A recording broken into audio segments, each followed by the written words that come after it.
لقاء يومكم هذا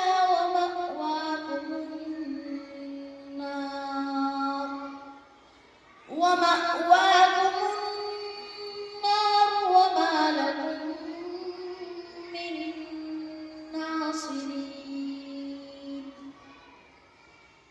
ذلكم بأنكم اتخذتم آيات الله هزوا وغرتكم الحياة الدنيا، فاليوم لا يخرجون منها ولا هم يستعتبون.